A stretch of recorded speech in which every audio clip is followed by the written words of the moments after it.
تو قرآن پڑھتا ہے سمجھتا نہیں. بے شک رب کائنات نے سچ فرمایا, وہ جسے چاہتا ہے عزت دیتا ہے, جسے چاہتا ہے ذلت دیتا ہے, مگر وہ جس کے ذریعے ذلت اور عزت دیتا ہے وہ کون ہے؟ وہ اہل بیت ہے, ہم ہیں وہ جن کے ذریعے جس کو چاہتا ہے عزت دیتا ہے. افسوس کہ جنہوں نے ہماری محبت کا حق ادا کیا ہمارے ذریعے عزت پالی اور جنت کے حقدار ہوئے, اور جنہوں نے ہمیں حقیر جانا وہ ذلیل ہوئے اور جہنم کے حقدار ہو گئے. وہ ہمارے ذریعے عزت اور ذلت دیتا ہے, وہ ہم ہے, وہ دست قدرت ہم ہے. یزید تلمل آ گیا, جواب نہیں تھا اس کے پاس. کہتا ہے زینب واقعی تو علی کی بیٹی ہے, علی کی فساد کا جواب نہیں, تیری فساد کا بھی میں جواب نہیں دے سکتا. حضرت سکینہ پہ نظر پڑتی ہے اس بدبخت کی, جو حضرت زینب کے پیچھے چھپی ہوئی ہے, بیچ بیچ میں تھوڑا جھاک جھاک کے یزید کو دیکھتی ہے. کہا یہ کون بچی ہے جو جھانک رہی ہے, بار بار دیکھتی ہے؟ اے زینب ہٹ ذرا, اس بچی سے میں کچھ بات کروں. حضرت زینب تھوڑی کھسکتی ہے, سکینہ کھڑی بھی ہے. پوچھتا ہے اے بچی کون ہو تو؟ سکینہ خاموش. اے بچی اپنا تعارف بتا, کیا نام ہے تیرا؟ حضرت سکینہ پھر بھی خاموش. پھر پوچھتا ہے کیا گونگی ہے, بولتی نہیں؟ امام زین العابدین کی بھرائی ہوئی آواز ابھرتی ہے. کہا بدبخت یزید, دیکھتا نہیں یہ میری بہن سکینہ ہے اور اس کے گلے میں اتنی پھندے کی رسی لگائی گئی ہے, اتنی سخت رسی ہے کہ اس سے بولا نہیں جاتا. اس کی رسی ڈھیلی کر تو کچھ بات کرے, کچھ کلام کرے. ایک سپاہی کو اشارہ کرتا ہے جاؤ رسی اس کی ڈھیلی کرو, گلے میں جو رسی بندھی ہے. جیسی سپاہی گیا حضرت سکینہ تیزی سے دوڑی اور امام زین العابدین کے پیچھے آ کے چھپ جاتی ہے. امام زین العابدین وہیں سے فرماتے خبردار رک جا بدبخت, یہ شہزادی کونین کی بچی ہے, یہ علی کی خاندان کی یہ فرد ہے, یہ علی کی پوتی حسین کی بیٹی ہے, یہ مر جائیں گی مگر کسی غیر محرم کا ہاتھ اپنے جسم پہ لگنے نہیں دیں گی. رک جا وہیں, باز آ جا بدبخت. سپاہی کہتا ہے زین العابدین تو رسی کو ڈھیلا کر. کہا پہلے میرے ہاتھ کی رسیوں کو ڈھیلا کرو. زین العابدین بھی رسیوں میں اور ہتکڑیوں میں جکڑے تھے, اس عالم میں لایا گیا تھا, اور رسیوں کو کھولا گیا. امام زین العابدین نے حضرت سکینہ کی رسی کو ڈھیلا کیا. فاطمہ بنت حسین آپ کی ایک بیٹی ہے امام علی مقام کی, یہ بھی پیچھے حضرت زینب کے کھڑی ہوئی ہے. بہت حسین و جمیل خوبصورت تھی, اور یہاں تک مورخین لکھتے ہیں کہ خاتون جنت کا پرتو تھی یہ. چونکہ خاتون جنت کی ہمشبی تھی اس لیے امام علی مقام نے اپنی اس بیٹی کا نام بھی فاطمہ رکھا تھا, فاطمہ بنت حسین. امام علی مقام کی دوسری صاحبزادی, حضرت سکینہ سے عمر میں بڑی تھی. ایک شامی اس محل میں داخل ہوتا ہے. شامی ایک مار کا سرکر آیا تھا, ایک جنگ سے فتح یاب آیا تھا, یزید نے طلب کیا تھا انعام و اکرام دیں گا کر کے. داستان سنانے آیا تھا, خبریں سنانے آیا تھا کہ امیر جو بغاوت شام کے اس علاقے میں ہوئی ہے وہ دبا آیا ہوں, اس شہر کی بغاوت کو ختم کر دیا ہوں. دربار میں کھڑا ہوا تھا اور یہ سب قیدی و ایغرا کا منظر دیکھ رہا تھا. بار بار اس کی نگاہ فاطمہ بنت حسین کی طرف اڑ جاتی. یہ آگے بڑھتا اور معاذ اللہ کہتا یزید یہ لونڈی, یہ کنی جو یہ مجھے دے دے, اگر تو انعام دینا چاہتا ہے تو مجھے سونا چاندی کچھ نہیں چاہیے, بطور انعام یہ لونڈی مجھے دے دے. معاذ اللہ, استغفر اللہ. بس حضرت فاطمہ بنت حسین نے جیسی یہ جملے سنے تڑپ گئی, اپنی پھوپھی زینب کے پیچھے چھپتی ہے اور ان کے دوپٹے سے اپنے چہرے کو چھپایا, روتے کہتی ہے پھوپھی جان کیا اہل بیت نبوت کی شہزادیوں کے اتنے برے دن آ گئے, اتنے بدتر دن آ گئے کہ اب ہم کنیزیں بھی بنائی جائیں گی, اب ہمیں لونڈیاں بھی بنایا جائیں گا. حضرت زینب فرماتی نہیں بچی یہ ہرگز نہ ہو سکے گا. اے یزید خاموش ہو جا, تو ہرگز اہل بیت کی شہزادیوں کو تو کنیز نہیں بنا سکتا, لونڈی نہیں بنا سکتا, اس لیے کہ شریعت اسلامیہ میں حرام ہے. جب یہ سختی سے کہا تو یزید جھلجھلاتا ہے, چڑچڑاہٹ میں آتا ہے اور کہتا ہے زینب چپ ہو جا, مجھے اختیار ہے, میں بادشاہ وقت ہوں, میں چاہوں تو میں ایسا کر سکتا ہوں, میں چاہوں تو فاطمہ کو جس کو چاہوں حلال کر دوں, جس کو چاہوں دے دوں. معاذ اللہ, استغفر اللہ. حضرت زینب پھر جواب دیتی ہے بلند آواز کے ساتھ یزید خاموش ہو جا خبیث, اگر تیرا یہی ارادہ ہے تو سب سے پہلے میرے نانا کے دین کو چھوڑ. اس کے بعد یہ بات کرنا. جب تک تو مسلمانی کا دعویٰ کیے رکھا بیٹھا ہے تو یہ نہیں کر سکتا. اس نے کہا میں کر سکتا ہوں. اور اے زینب جو دین کا چھوڑنے کی کہتی ہے تو دین تو تیرے باپ اور تیرے بھائی حسین نے چھوڑا تھا. استغفر اللہ. میں حوالے بتا دوں, آپ کو لگ رہا ہوں یہ جملے بڑے سخت ہے یار, یزید کیسے بول سکتا ہے, اب ان کی اولادوں کو بڑی تکلیف ہو رہی ہے, ہمارے ابا نے اتنی ساری خرافات کیسے کر ڈالی, ہم تو قسطنطنیہ دنیا کی حدیث کے بل پر پورے جنت تک پہنچانے کے چکر میں ہے. تمہاری گھر کی کتاب ہے بھائی, میں تو تمہاری گھر کی حوالے دیتا ہوں.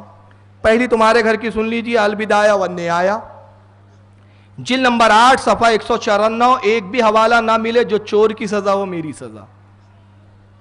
اور قسم خدا کی کہہ رہا ہوں, اگر یہ جو حوالے دے رہا ہوں نہ ملے نا, تقریر کرنا چھوڑ دوں گا اس دن سے. جاؤ میدان تمہارے لیے صاف. البدایہ والنہایہ جلد نمبر 8 صفحہ 194. اور علامہ ابن اسیر نے اپنی تاریخ کے اندر جلد نمبر 4 صفحہ 35, امام ابن جریر طبری نے جلد نمبر 6 صفحہ 265, اور تہذیب التہذیب میں حضرت امام ابن حجر عسقلانی رضی اللہ تعالیٰ نے, جو اسماء و رجال جرح و تعدیل کے بہت بڑے امام, تہذیب التہذیب کے جلد نمبر 2 صفحہ 353 پہ روایت کو لکھا ہے کہ یزید کہتا ہے مجھے اختیار ہے, میں جس کو چاہوں فاطمہ کو دے دوں. حضرت زینب نے کہا کہ پہلے میرے نانا کے کلمے کو چھوڑ, اس کے بعد یہ بات کرنا. کہتا دین تو تیرے باپ علی نے اور تیرے بھائی حسین نے چھوڑا. آپ نے کہا بدبخت اپنی زبان کو لگام دے, نہ میرا بھائی دین کا باقی تھا نہ میرے والد دین کے باقی تھے. بدبخت تجھے خود نہیں معلوم, تو نشے میں چور ہے, تجھے پتہ نہیں میرے نانا اور میرے باپ کی بدولت تیرے باپ داداؤں نے دین کی نعمت پائی ہے. زمانے جہالت کو اگر زمانے علم و تعلیم میں بدلا ہے تو وہ میرا باپ تھا, میرے نانا تھے صلی اللہ علیہ وسلم رضی اللہ تعالیٰ. یزید نے جب یہ جملے سنے تو اس پہ ایک ہیبت طاری ہوتی ہے. یہ شامی سن رہا تھا یہ سب مکالمے, اس نے دیکھا کہ اس نے گالی بکی, حضرت علی کو گالی بکی معاذ اللہ, امام حسین کو گالی بکی. حضرت زینب کے قریب آتا ہے, کہتا بی بی آپ کون ہیں, میں جانتا نہیں آپ کو, پہچانتا نہیں, میں نے آپ کو دیکھا نہیں, مگر آپ کی بات چیت سے اندازہ ہوا کہ آپ کسی معزز گھرانے کی ہے. کہا شامی تو جانتا نہیں, یہ سر جو دیکھ رہا ہے یہ حسین کا سر ہے, میں اس کی بہن زینب وہ علی کی بیٹی ہوں, نبی کی نواسی ہوں. بس اس نے جیسی سنا رونے لگا, جناب زینب کے قدموں میں گرتا ہے, اے خاتون جنت کی شہزادی میرے قصور کو معاف کرو, میں تو یہ سمجھ رہا تھا کہ کوئی عام قیدی ہے, یہ کہیں سے قیدی آئے ہیں, اور جو قیدی ہے یہ یہود و نصارہ کے قیدی ہے, مسلمان نہیں. استغفر اللہ, کتنا بڑا جرم عظیم ہو گیا. خاندان اہل بیت النبوت کی شہزادیوں کو میں نے کنیز بنانے کی بات کی, للہ مجھے معاف کر دیجئے, خدا کے واسطے مجھے معاف فرمائیے. حضرت زینب فرماتی ہے شامی جا, ہم نے تجھے معاف کیا, ہم سقی گھرانے کی سقی بیٹیاں ہیں, اپنے بڑے سے بڑے دشمن کو معاف کر دیا کرتے ہیں, جا ہم نے تجھے معاف کیا. وہ کہتا ہے شہزادی ایسے نہیں, آپ نے معاف کیا مگر اللہ کی پکڑ باقی ہے, ہو سکتا ہے کہ آپ نے تو معاف کیا اللہ معاف نہ کرے. وعدہ کیجئے کہ قیامت میں آپ ہماری شفاعت کریں گی, قیامت میں ہمیں بخشوائیں گی. حضرت زینب فرماتی ہے جا, یہ بھی وعدہ کیا کہ بروز قیامت تجھے بخشوائیں گے اور جنت میں لے جائیں گے. وہ شامی خوشی کے ساتھ اٹھتا ہے, کہتا ہے یزید اللہ کی کروڑا لعنت تجھ پر, کروڑا لعنتیں ہو, تو ہلاک و ذلیل و خوار ہو جائے. بدبخت خاندان نبوت کو تو نے قید کر لیا اور قید کر کے کنیز بنانے کی بات کرتا ہے. جب اس شامی نے لان تان یزید کو شروع کی, یزید جھنجلاتا ہے, غصے میں آتا ہے, جلاد کو اشارہ دیا, تلوار نکال, خنجر نکال, اس بلبک شامی کا سر سے قلم کر دے تن سے. جلاد آگے بڑھا, اس نے تلوار کو بلند کیا اور یہ شامی کا قتل ہوتا ہے اور وہیں گر کے وہ شہید ہو جاتا ہے. شہادت سے بھی سرفراز ہوا اور جنت کا وعدہ بھی لے کے جاتا ہے. یہ یزید کا کردار ہے. سفیر روم ہاں ایک بیٹھا ہوا ہے, روم کا ایک سفیر, اور ایک یہودیوں کی جانب سے ایک سفیر آیا ہوا ہے. کسی کام سے یہ آپ نے بادشاہوں کی طرف سے آئے ہوئے تھے, روم سے آیا ہوا تھا یہ سفیر. یہ سارے معاملات کو دیکھ رہا تھا. اب جب یہ منظر اس نے اپنی نگاہوں سے دیکھا, منظر یہ تھا کہ اب سب تو چیز صاف ہو چکی تھی اس کے سامنے کہ یہ جو قیدی ہے یہ کوئی معمولی قیدی نہیں ہے, یہ یزید جن پر ایمان کا دعوے دار ہے ان کے خاندان کے لوگ ہیں. سفیر روم کھڑا ہوتا ہے اور کہتا ہے کہ یزید افسوس تجھ پر، میں ایک عیسائی ہوں، قسم اس پروردگار عالم کی جس نے عیسیٰ کو حق کے ساتھ بھیجا، حضرت عیسیٰ جس گدھے پر سواری کرتے تھے اس گدھے کا کھور، وہ جو نیچے ہوتا ہے نا پیر کے، کھور بولتے ہیں جس کو، ٹاپ بھی بولتے ہیں شاید، جس گدھے پر حضرت عیسیٰ سواری کرتے تھے اس گدھے کا کھور ایک جزیرے میں ایک گرجا گھر میں رکھا ہوا ہے۔ ہم ہر سال جاتے ہیں، زمانہ گزر گیا، صدیاں گزر گئی، مگر عیسیٰ نے جس گدھے پہ سواری کی اس کھور کی ہم تعظیم کرتے ہیں۔ افسوس تو جس نبی کا کلمہ پڑھتا ہے اس کے خاندان والوں کی تو نے تعظیم نہیں کی، تیرے ایمان پر تف۔ یزید دیکھتا ہے غصے سے، مگر تبھی وہ یہودی سفیر کھڑا ہوا، کہتا یزید افسوس، میں بھی کچھ کہے بغیر رہ نہیں سکتا، میرا بھی جی چاہتا ہے کہ کچھ کہوں، تیری بدبختی دیکھ کر تو ہم بھی حیرت زدہ ہیں، تو نے تو وہ کام کیا جو درندے بھی نہ کرے۔ اے یزید میں یہودی ہوں اور جانتا ہے میرا نسب کیا ہے، میں حضرت داؤد علیہ السلام کی نسل سے ہوں، میرے اور داؤد کے درمیان میں 70 نسلوں کا فاصلہ ہے، 70 پشتوں کا فاصلہ ہے، مگر آج بھی قوم یہود میری تعظیم کرتی ہے اس لیے کہ میں اسی خاندان کا ہوں۔ افسوس کہ تیرے نبی اور ان کے درمیان میں 70 نہیں، 72 نہیں، 2 نہیں، 3 نہیں، صرف ایک بھی نسل کا فاصلہ نہیں، یہ تیرے نبی کی بے عینی اولادیں ہیں اور تو نے ان کے ساتھ یہ سلوک کیا۔ یزید غصے میں آ کے کہتا ہے سفیر، اے روم کے سفیر، اے یہودی، قسم خدا کی اگر تو سفیر نہ ہوتا اور آج دودھ نہ ہوتا تو میں تجھے قتل کر دیتا، کیونکہ سفیر کا قتل جائز نہیں، اس لیے میں اپنے ارادے سے باز آتا ہوں، بدبختوں میرے دربار سے نکل جاؤ۔ دربار سے نکالنے کا اشارہ کیا، یہ دونوں سفیر یزید پہ لعن طعن کرتے ہوئے نکل جاتے ہیں۔ امام زین العابدین کو قریب یزید نے بلوایا، امام زین العابدین سے کچھ مکالمے ہوتے ہیں، اس نے قرآن کی ایک آیت پڑھی، مفہوم یہ تھا اس کا، کہتا ہے یزید دیکھو اگر تیرا باپ خود آتا میرے پاس اور میرے ہاتھ میں ہاتھ دے دیتا، عیش و عشرت میں زندگی گزارتا، یہ دن دیکھنے نہ پڑتے۔ امام زین العابدین نے قرآن کی آیت پڑھی، فرمایا کہ ہمیں وہی پہنچتا ہے جس کا وعدہ اللہ سے ہے، جو اللہ کی جانب سے پہنچنا ہے، مصیبتیں تکلیفیں جو آتی ہے وہ اللہ کی طرف سے ہے۔ یزید خاموش ہوتا ہے، اس کا بیٹا خالد کھڑا ہوا ہے، یہ بدبخت تھا، ایک بیٹا معاویہ ہے جو نیک سیرت تھا، یزید کے بعد تخت پہ بیٹھا، 3 دن کے بعد تخت سے اتر گیا، کہا اس تخت پہ میں بیٹھنا پسند نہیں کرتا جس کے پائے امام حسین کے خون سے سینچے گئے، گوشہ نشین ہو گیا۔ مگر یہ خالد یزید کا بدبخت بیٹا تھا۔ خالد کھڑا ہوا ہے، اپنے باپ یزید سے کہتا ہے، یہ باپ امیر المومنین، یہ زین العابدین ہے، علی کا پوتا ہے، حسین کا بیٹا ہے، اس سے گفتگو نہ کرو کہ یہ بھی اپنی فصاحت و بلاغت کے تیر سینے میں چبھوئیں گا۔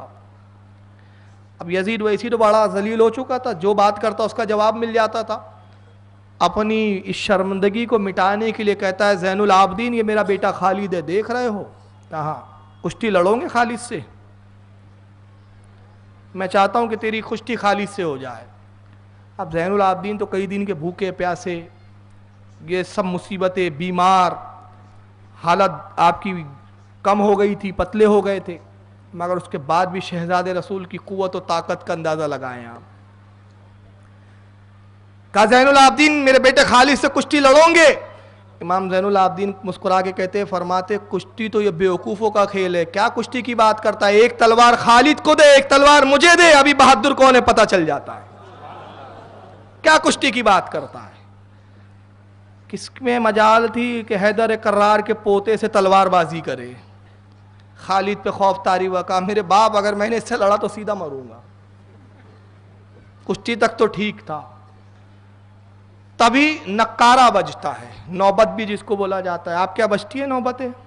کہاں بجتی ہے بتائیے، بولیے نا، ڈریے مت، میں ایک نئی چیز دوں گا انشاءاللہ، آپ کو بات آ رہی ہے میرے ذہن میں۔ کہاں بجتی ہے نوبتیں؟ ہاں درگاہوں میں بجتی نا، کیوں بجتی ہے؟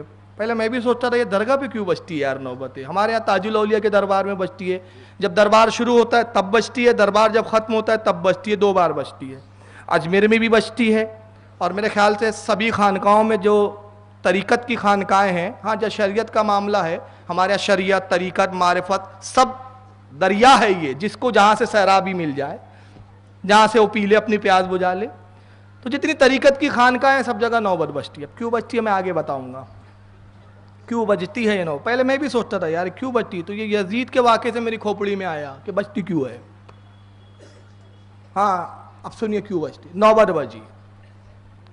نوبت کا مطلب کیا ہوتا تھا پتہ ہے؟ نوبت کا مطلب یہ ہوتا تھا بادشاہ جب تخت پہ بیٹھا ہوتا نوبت بجتی, جس کا مقصد یہ ہوتا, بہت زور سے بجتی, پورے شہر میں وہ نوبت کی آواز آتی. اس کا مقصد یہ ہوتا کہ یہ اشارہ ہوتا کہ بادشاہ زندہ ہے, حکومت کا وارث موجود ہے, تخت کا تاجدار زندہ ہے, موجود ہے, حکومت چل رہی ہے. یہ اس بات کی دلیل ہوتی تھی کہ نوبت بجی مطلب بادشاہ موجود ہے, تخت خالی نہیں ہے بادشاہ سے, حکومت چل رہی ہے. یہ دلیل تھی بادشاہ کی موجودگی کی. اب ہمارے بزرگوں کے ہاں نوبت اس لیے بجائی جاتی ہے کہ یہ شہنشاہوں کے شہنشاہ ہے, اور نوبت بجا کے بتایا جا رہا ہے بادشاہ زندہ ہے, حکومت چل رہی ہے. ان کی حکومتیں چل رہی ہے. اسی لیے اعلیٰ حضرت نے کہا کیسے آقاؤں کا بندہ ہوں رضا, بول بالے میری سرکاروں کی. یہ نوبت ہے, اور نوبت شریعت میں جائز ہے. یہ بھی بتا دوں آپ کو, جنگ کا نگارہ اور دربار کے لیے نوبت, اس کی علماء نے اجازت دی. مسائل کی کتابوں میں آپ دیکھیں, یہ میوزک نہیں ہے, سرور نہیں ہے اس میں, بس ایک بیتو کے انداز میں بجاتے ڈن ڈن ڈن یعنی آواز آئے بس. تو نوبت بج رہی ہے, نوبت بجی. خالد کہتا ہے ابھی شرمندگی تو ہو گئی تھی, کشتی کی بات تھی, تو اب بات تو تلوار بازی تک آ گئی تھی, تو یہ تو ڈر گیا. اب اپنے اس شرمندگی کو مٹانے کے لیے کہتا ہے زین العابدین دیکھ رہا ہے یہ نوبت کس کی بج رہی ہے؟ معلوم ہے کس کی بج رہی ہے؟ یہ میرے باپ کی نوبت بج رہی ہے, میرے باپ کی حکومت کی. حسین, یہ اے زین العابدین یہ تیرے باپ کی نہیں, تو دیکھ رہا ہے کہ انجام یہ ہے کہ میرا باپ تخت پر جلوہ گر ہے, اس کی حکومت کی نوبت بج رہی ہے, اور تیرا باپ میرے قدموں کے تلے سر رکھا ہوا ہے. امام زین العابدین نے توقف کیا, خاموشی اختیار کی. کچھ ہی دیر گزری تھی کہ اذان ہوتی ہے. اذان شروع ہوئی, مؤذن نے پکارا اللہ اکبر اللہ اکبر اللہ اکبر اللہ اکبر اشہد ان لا الہ الا اللہ اشہد ان لا الہ الا اللہ. اور جیسی مؤذن پہنچتا ہے اشہد ان محمد رسول اللہ, امام زین العابدین فوراً پکار کے کہتے ہیں خالد دیکھ وہ تیرے باپ کی نوبت تھی, بجی بند ہو گئی, یہ میرے نانا کی نوبت ہے, قیامت تک بجتے رہیں گی. یہ تیرے باپ کی نوبت تھی, ختم ہو گئی. یہ میرے باپ کی نوبت, میرے نانا کی نوبت ہے, قیامت تک بجتے رہیں گی. اور خدا کی قسم آج تک حسین کے نانا کی یہ نوبت بج رہی ہے اور قیامت تک بجتے رہیں گے. تعجب تو ہے یہ نوبت حسین کے نانا کی وہ بھی بجاتے ہیں جو یزید کو حق پر بولتے ہیں. ان کو تو چاہیے کہ یزید کی نوبت بجائے, مگر ان کو بھی اس کے سوا چارہ کار نہیں ہے. اس کے بعد امام زین العابدین سے کہتے ہیں کہ جمعے کا دن تھا, دوسرے دن مجھے خطبہ دینے کی اجازت دے, مجھے اجازت دے کہ میں خطبہ پڑھوں کل. کچھ دیر یزید نے سوچا, نہ جانے کیا سوچا, کہا اچھا ٹھیک ہے زین العابدین کل تجھے خطبے کی اجازت. شہر میں یہ بات پھیل چکی تھی کہ امام زین العابدین شہزادہ حسین خطبہ دینے والے ہیں. پوری مسجد دمشق کی جامع مسجد کھچا کھچ بھری ہوئی ہے, یزید بھی پہلی صف میں بیٹھا ہوا ہے. امام زین العابدین ممبر پہ تشریف لاتے ہیں, اور ممبر پہ جب تشریف لائے حمد و ثنا بیان کی, پروردگار عالم کی حمد بیان کی, نبی پاک صلی اللہ علیہ وسلم اور اپنے خاندان اپنے آل پر درود شریف پڑھا. اور اس کے بعد آپ خطاب شروع کرتے ہیں, اے اہل دمشق, اے اہل شام, تم میں سے جو مجھے جانتا ہے وہ جانتا ہے, جو نہیں جانتا وہ اب جان لے. میں علی ابن حسین ہوں, جسے زین العابدین کہا جاتا ہے. نام علی تھا حضرت کا, امام زین العابدین کا اصلی نام علی. امام حسین نے اپنے والد کے نام پر علی رکھا تھا ان کا نام. میں علی ابن حسین ہوں, جو مجھے جانتا ہے جانتا ہی ہے, جو نہیں جانتا وہ بھی جان لے. میں حسین کا شہزادہ ہوں. مجھے بتاؤ کس قصور میں میرے والد کو شہید کیا گیا, کس قصور میں میرے خاندان کی خواتینوں کے ہاتھوں میں رسیاں باندھی گئی، زنجیروں میں جکڑا گیا؟ بتاؤ حسین نے کس کا خون بہایا تھا، کس کا قتل کیا تھا، کہ جرم یہ کیا گیا؟ امام علی مقام نے جب داستان کربلا سنانی شروع کی، اور جب داستان کربلا آپ شروع کرتے ہیں، حال یہ ہوا کہ پوری دمشق کی جامع مسجد میں ایک آؤ فگا کا بازار بلند ہوتا ہے، ایک نالا بلند ہوتا ہے، پوری مسجد میں لوگ رونے لگے۔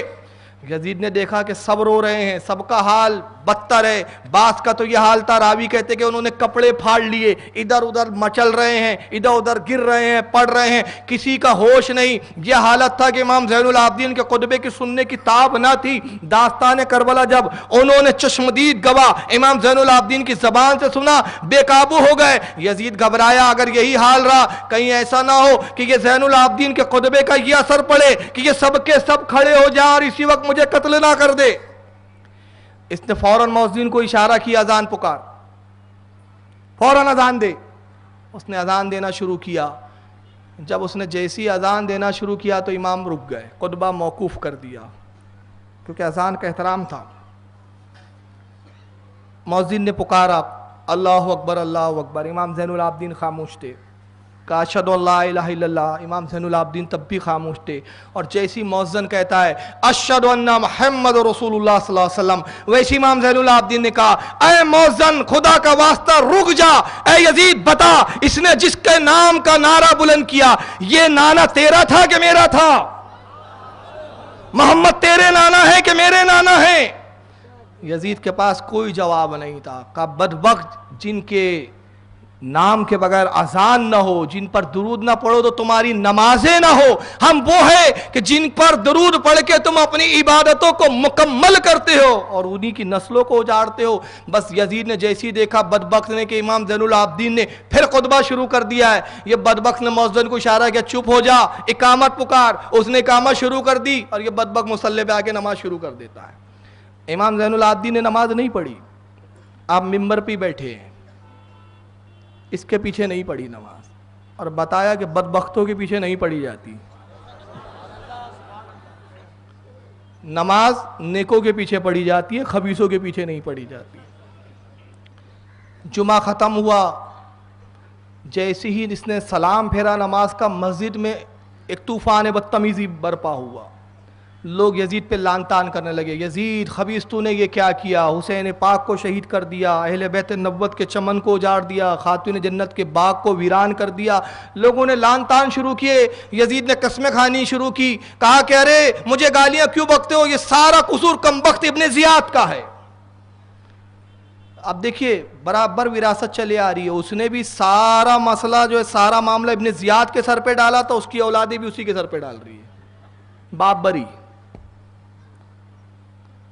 اس کے بعد یہ تیزی سے نکلا، سپاہیوں نے اس کو چاروں طرف سے گھیرا اور اس کے محافظ جو تھے یزید کے، اس کو گھیر کر محل کی طرف لے جاتے۔ یزید نے حکم نافذ کیا، شہر بھر میں کرفیو نافذ کر دیا جائے، اندیشہ ہے کہ بغاوت نہ پھیلے، جہاں کوئی چند لوگ گروہوں میں کھڑے ہو گرفتار کر لیا جائے۔ ظالم سپاہی بکھر گئے، اور اس نے کیا کیا اب ذرا حوالہ بھی سن لے، میں حوالے سے بات کر رہا ہوں۔ مراج البحرین فی فوائد المشرقین والمغربین، یہ کتاب کا نام ہے، عربی زبان میں ہے۔ کیا نام ہے؟ مراج البحرین فی فوائد المشرقین والمغربین۔ اس کے لکھنے والے حضرت امام حافظ ابی الخطاب ابن وجیہ رضی اللہ تعالیٰ عنہ، انہوں نے اس کتاب میں اس بات کو لکھا، اور اس کے علاوہ ان کے مسلم بزرگ غیر مقلدین حضرات کے دیوبندی بھی بہت مانتے ہیں، علامہ ابن کثیر، ساری کثیر روایت انہی کے پاس ہے۔ ابن کثیر نے البدایہ والنہایہ جلد نمبر 8 صفحہ 158 پہ 98 پر لکھا کہ دربار میں آنے کے بعد کرفیو نافذ، اور اس کے بعد کیا کیا ابن زیاد، اس نے خبیث یزید نے سر حسین کو اپنے قلعے کے دروازے پہ لٹکا دیا۔ 1 ماہ تک سر حسین لٹکتا رہا، 1 ماہ تک۔ ایک صحابی رسول ہے، ابھی نام ذہن میں نہیں آ رہا ہے میرے، ان کے، وہ دمشق میں رہتے تھے، 1 ماہ تک وہ اپنے گھر میں روتے تھے، اور انہوں نے گھر سے نکلنا ہی بند کر دیا۔ لوگ جاتے ہیں کہ صحابی رسول آپ نے اپنی زیارت سے ہمیں کیوں محروم کر رکھا ہے؟ ارشاد فرماتے کہ مجھے شرم و حیا آتی ہے کہ اس شہر کی سڑکوں پہ میں چہل قدمی کروں جہاں نواز رسول کا سر لٹکا ہوا ہے، اور لوگوں کی بے غیرتی کا یہ عالم ہے کہ ان کی غیرت کو موت آ چکی ہے۔ میں ان شہروں کے سڑکوں پہ جانا گوارا نہیں کرتا۔ ایک ماہ تک سر حسین لٹکتا رہا۔ ایک ماہ کے بعد اب اس درمیان میں کیا ہوا، جب لوگ آتے سر حسین دیکھتے تو کچھ وہ بھی تھے دمشق میں جو اہل بیت کے چاہنے والے تھے، اگرچہ تعداد میں کم تھے، ان کی جمعیت جمع ہونا شروع ہوئی۔ یزید کے پاس خبریں آنا شروع ہوئی، بغاوت کا ماحول بن رہا ہے، اختلاف کا ماحول برپا ہو رہا ہے۔ اس نے تمام اہل بیت نبوت کی خواتین کو ایک گھر میں نظر بند کر دیا۔ حضرت امام زین العابدین بھی وہاں نظر بند ہے، لیکن کبھی کبھی یہ کرتا ہے، بعض روایتیں یہ آتی کہ امام زین العابدین کو کھانے کے ٹائم بلا لیا کرتا تھا تاکہ یہ ظاہر کروں کہ میں کتنا اچھا سلوک کرنے والا ہوں۔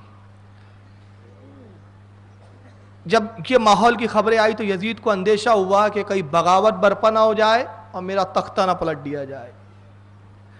اپنے وزیروں سے مشورہ کیا کیا کرنا چاہیے۔ وزیروں نے کہا امیر المومنین ماحول خراب ہو رہا ہے، دمشق میں شورش ہونے کا اندیشہ ہے، سر حسین کو لوگ دیکھتے ہیں اور اس کے گرد ماتم زنی کرتے ہیں، سینے کوٹتے ہیں، روتے ہیں، کہیں ایسا نہ ہو کہ یہ جم غفیر بڑھتے بڑھتے اتنا بڑھ جائے کہ اس کے چپیٹ میں پورا محل تیرا غرق ہو جائے۔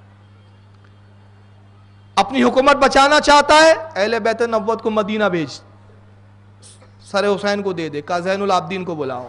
دربار بھرایا، دربار بھرتا ہے، زین العابدین کو بلایا گیا۔ زین العابدین کوئی خواہش ہو تو بیان کرو، میں چاہتا ہوں تجھے اور تیرے خاندان والوں کو مدینہ واپس بھیج دوں۔ امام زین العابدین کہتے ہیں کہ اگر تو میری خواہش کے بارے میں پوچھتا ہے تو 3 چیزیں ہیں میری، تو اس کو پورا کر دے۔ 3 مطالبات میں تجھ سے کرتا ہوں۔ کہا زین العابدین پوچھو کیا مطالبات ہے؟ کہا پہلا یہ کہ جو میرے والد میرے بابا امام حسین کا قاتل ہے، اس قاتل کو میرے حوالے کر تاکہ اپنی تلوار سے اس کا سر قلم کر کے انتقام کی پیاس کو بجھاؤں۔ یزید کہتا ہے یہ میں نہیں کر سکتا۔ دوسری شرط، کہا دوسری ہے کہ شہداء کے سر میرے بابا کے سر سمیت میرے حوالے کر۔ کہا ٹھیک ہے منظور ہے۔ اور کہا تیسری شرط کیا ہے، تیسرا مطالبہ کیا ہے؟ کہا تیسرا مطالبہ یہ ہے کہ عامر ابن سعد کے سپاہیوں نے جو دمشق تک ساتھ میں بھی آئے ہیں، انہوں نے ہمارے اسباب کو لوٹے، ہمارے سامانوں کو لوٹا۔ ہم وہ سامان تو نہیں چاہتے، مگر اس میں ایک بڑی قیمتی چیز ہے جو ہمارے نزدیک ہمارے پیش نظر اس کی بڑی اہمیت ہے، بڑی اہمیت کی حامل ہے، وہ چیز ہمیں لوٹا دے۔ کہا وہ کون سی چیز ہے؟ کیا کوئی سونا وغیرہ کا ہار وغیرہ کچھ ہے؟ کہا نہیں، بلکہ وہ ہماری دادی خاتون جنت کے ہاتھ کی بندی ہوئی چادر ہے جو انہوں نے اپنے بیٹے حسین کو دیا تھا۔ وہ کربلا امام حسین آئے تھے اس کو اوڑھ کر، تیرے بدبخت یزیدیوں نے اس کو چھین لیا ہے، وہ چادر ہمیں دے دے۔ کہا اچھا ٹھیک ہے منظور ہے۔ سپاہیوں پتہ لگاؤ کس کے پاس چادر ہے۔ معلوم کیا گیا، چادر لوٹائی گئی، سر حسین اور شہداء کے سر دے دیے گئے۔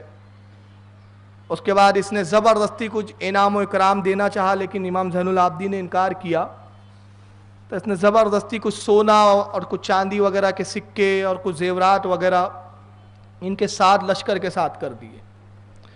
نعمان ابن بشیر صحابی رسول تھے جو پہلے کوفہ کے گورنر تھے، یزید نے انہی کو ہٹا کر ابن زیاد کو نامزد کیا تھا۔ یہ بعد میں دمشق آ گئے تھے، یا ان کو دمشق بلوایا گیا اور کہا کہ تو اہل بیت کا محب بھی ہے، رسول اللہ کا صحابی ہے، اپنی نگرانی میں ان کو مدینے تک لے جا۔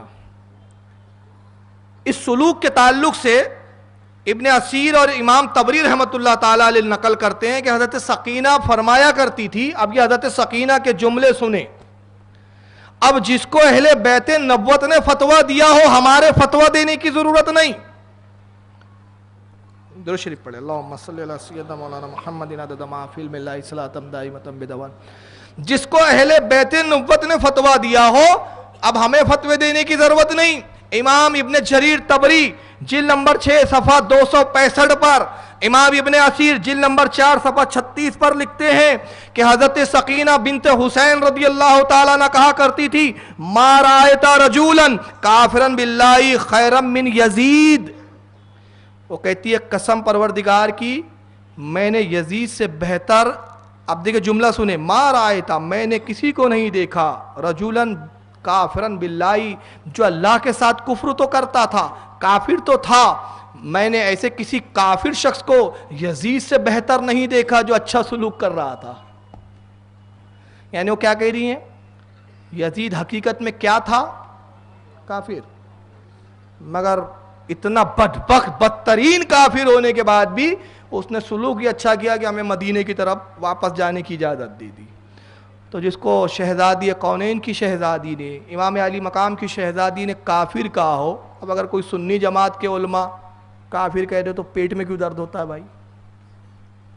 کہ یزید ہمارے ابا جان کی توہین مت کیجیے۔ امام ابو حنیفہ خاموش ہے، میں نے کہا خاموش ہے نا، مسلمان تھوڑی بول رہے ہیں، خاموش ہونا اور ہوتا ہے، مسلمان بولنا اور ہوتا ہے۔ خاموش کیوں ہو تو کل بتاؤں گا میں کہ وہ کیوں خاموش ہے۔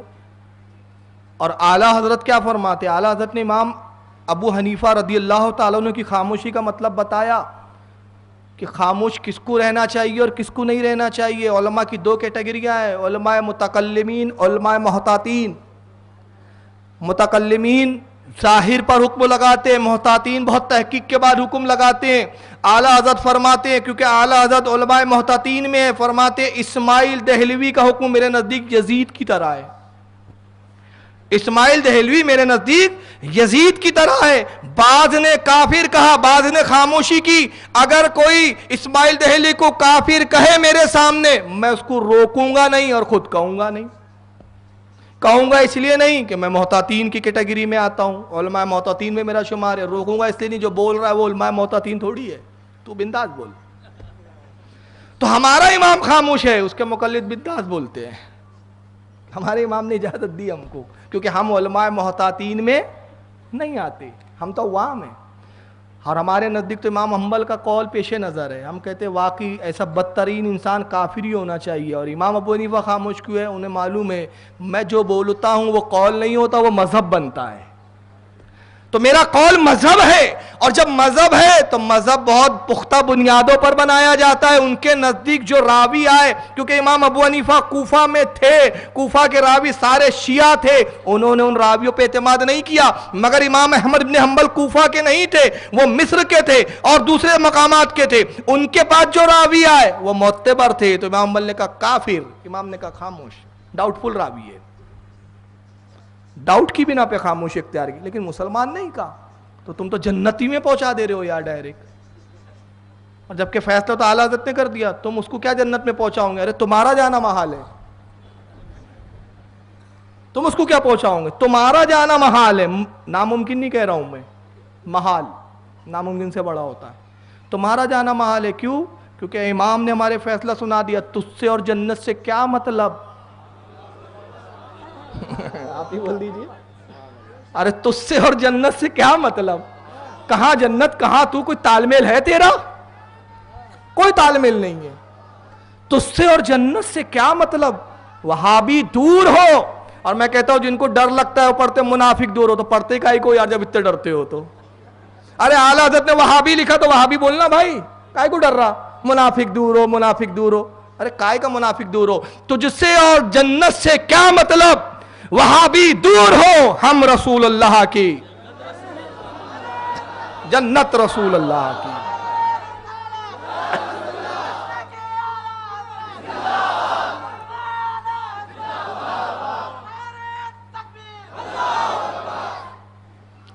تو جناب سکینہ بنت حسین رضی اللہ تعالی عنہما فرماتی ہے ما رأیت رجلا کافرا باللہ خیر من یزید، میں نے یزید سے بہتر کافر کوئی خیر کرنے والا نہیں دیکھا جس نے ہمارے ساتھ اچھا سلوک کیا۔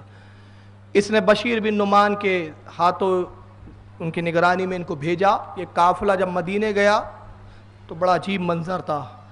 حضرت زینب نے وہ تمام زیورات وغیرہ جو یزید نے زبردستی دیے تھے وہ نعمان ابن بشیر کو دینا چاہا کہ نعمان تم نے ہمارا بڑا خیال رکھا۔ اور ایک روایت ہے کہ کربلا سے ہوتے ہوئے آپ آئے، سر اقدس کو امام زین العابدین نے کربلا میں دفن کیا، اور جب آئے تو شہادت امام علی مقام کو 40 روز ہو چکے تھے۔ ایک روایت یہ ہے، بعض کہتے ہیں کہ 2 ماہ سے زائد ہو چکے تھے، الگ الگ روایتیں تو یہ انہوں نے سر اقدس کو امام زین العابدین نے دفن کیا، وہاں قیام کیا، وہاں پہ پھر کچھ قرآن خوانی، نعت خوانی، جو بھی جیسا بھی انہوں نے سال ثواب الدور میں کیا ہوگا، مجھے تفصیلات نہیں معلوم، بہرحال قیام کیا اور اپنے نانا کے اپنے بابا امام حسین کے تذکروں کو بھی انہوں نے کیا، اور اس کے بعد پھر یہ مدینے کی طرف نکلے۔ جب مدینے قریب پہنچے تو حضرت زینب نے نعمان ابن بشیر کو وہ بطور انعام و زیورات دینا چاہے، تو نعمان ابن بشیر نے لینے سے انکار کر دیا، کہا شہزادی میں نے اس مقصد کے تحت یہ خدمت انجام نہیں دی ہے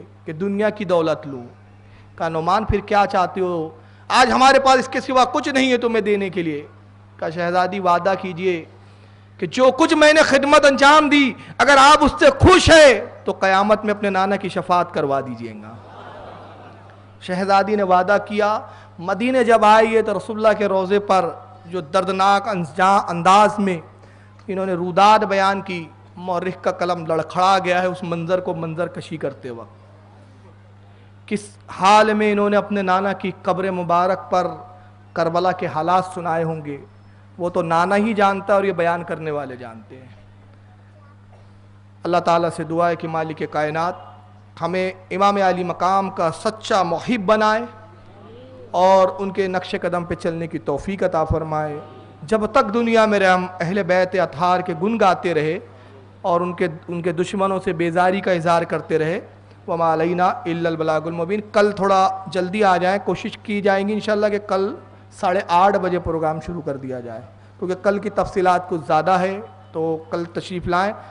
اللہ تعالیٰ سے دعا ہے کہ آپ سب کو اور آپ سب کی حاضری کو یہاں قبول فرمائے۔ وما علینا الا البلاغ المبین۔ نعرے تکبیر، نعرے رسالت، مسلک اعلیٰ حضرت، علماء اہل سنت، عشق و محبت، عشق و محبت، عشق و محبت، عشق و محبت۔